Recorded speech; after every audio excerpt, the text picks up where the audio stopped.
ससुराल की रीति। एक लड़की विवाह करके ससुराल आई। घर में एक तो उसका पति था, एक सास थी और एक दादी सास थी। वहां आकर उस लड़की ने देखा कि दादी सास का बड़ा अपमान तिरस्कार हो रहा है। छोटी सास उसको ठोकर मार देती, गाली दे देती। यह देखकर उस लड़की को बड़ा बुरा लगा और दया भी आई। उसने विचार किया कि अगर मैं सास से कहूँ कि आप अपनी सास का तिरस्कार मत किया करो, तो वह कहेगी कि कल की छोकरी आकर मेरे को उपदेश देती है, गुरु बनती है। अतः उसने अपनी सास से कुछ नहीं कहा। उसने एक उपाय सोचा। वह रोज़ काम धंधा करके दादी सास के पास जाकर बैठ जाती और उसके पैर दबाती। जब वह वहाँ ज़्यादा बैठने लगी तो यह सास को सुहाया नहीं। एक दिन सास ने उससे पूछा कि बहू वहाँ क्यों जा बैठी। लड़की ने कहा कि बोलो, काम बताओ। सास बोली कि काम क्या बताएं, तू वहाँ क्यों जा बैठी। लड़की बोली कि मेरे पिताजी ने कहा था कि जवान लड़कों के साथ तो कभी बैठना ही नहीं, जवान लड़कियों के साथ भी कभी मत बैठना। जो घर में बड़े बूढ़े हों उनके पास बैठना, उनसे शिक्षा लेना। हमारे घर में सबसे बड़ी यही हैं और किसके पास बैठूं। मेरे पिताजी ने कहा था कि वहाँ हमारे घर की रिवाज नहीं चलेगी, वहाँ तो तेरे ससुराल की रिवाज चलेगी।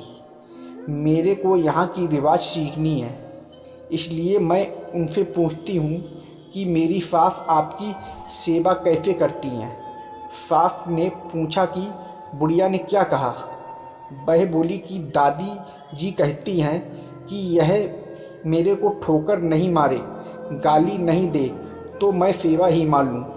सास बोली कि क्या तू भी ऐसा ही करेगी।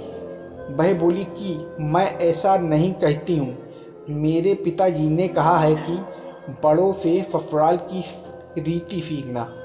सास डरने लग गई कि मैं अपनी सास के साथ जो बर्ताव करूँगी वही बर्ताव मेरे साथ होने लग जाएगा। एक जगह कोने में ठीकरी इकट्ठी पड़ी थी। सास ने पूछा, बहू ये ठीकरी क्यों इकट्ठी की है। लड़की ने कहा, आप दादी जी को ठीकरी में भोजन दिया करती हो, इसलिए मैंने पहले ही जमा कर ली। तू मेरे को ठीकरी में भोजन कराएगी क्या। मेरे पिताजी ने कहा कि तेरे वहाँ की रीत चलेगी, यह रीति थोड़ी ही है। तो फिर आप ठीकरी में क्यों देती हो। थाली कौन मांजे। थाली तो मैं मांज दूंगी। तो तू थाली में दिया कर, ठीकरी उठाकर बाहर फेंक। अब बूढ़ी माँ जी को थाली में भोजन मिलने लगा। सबको भोजन देने के बाद जो बाकी बचे वह खिचड़ी की खुरचन कंकड़ वाली दाल माँ जी को दी जाती थी। लड़की उसको हाथ में लेकर देखने लगी। सास ने पूछा, बहू क्या देखती हो। मैं देखती हूँ कि बड़ों को भोजन कैसा दिया जाए। ऐसा भोजन देने की कोई रीति थोड़ी ही है। तो फिर आप ऐसा भोजन क्यों देती हो। पहले भोजन कौन दे। आप आज्ञा दो तो मैं दे दूंगी। तो तू पहले भोजन दे दिया कर। अच्छी बात है। अब बूढ़ी माँ जी को बढ़िया भोजन मिलने लगा। रसोई बनते ही वह लड़की ताज़ी खिचड़ी, ताज़ा फुल्का, दाल साग ले जाकर माँ जी को दे देती। माँ जी तो मन ही मन आशीर्वाद देने लगी। माँ जी दिन भर एक खटिया में पड़ी रहती। खटिया टूटी हुई थी, उसमें से बंदरबार की जगह मूंछ नीचे लटकती थी। लड़की उस खटिया को देख रही थी। सास बोली कि क्या देखती हो। देखती हूँ कि बड़ों को खाट कैसे दी जाए। ऐसी खाट थोड़ी ही दी जाती है, यह तो टूट जाने से ऐसी हो गई है। तो दूसरी क्यों नहीं बिछाती। तू बिछा दे दूसरी। आप आज्ञा दो तो दूसरी खाट बिछा दूँ। अब माँ जी के लिए निवार की खाट लाकर बिछा दी गई। एक दिन कपड़े धोते समय वह लड़की माँ जी के कपड़े देखने लगी। कपड़े छलनी हो रखे थे। सास ने पूछा कि क्या देखती हो।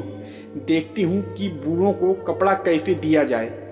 फिर वही बात, कपड़ा ऐसे थोड़ी ही दिया जाता है, यह तो पुराना होने पर ऐसा हो जाता है। फिर वही कपड़ा रहने दे क्या, तू बदल दे। अब लड़की ने माँ जी का कपड़ा, चादर, बिछौना आदि सब बदल दिया। उसकी चतुराई से बूढ़ी माँ जी का जीवन सुधर गया। अगर वह लड़की सास को कोरा उपदेश देती तो क्या वह उसकी बात मान लेती? बातों का असर नहीं पड़ता, आचरण का असर पड़ता है। इसलिए लड़कियों को चाहिए कि ऐसी बुद्धिमानी से सेवा करे और सबको राजी रखे।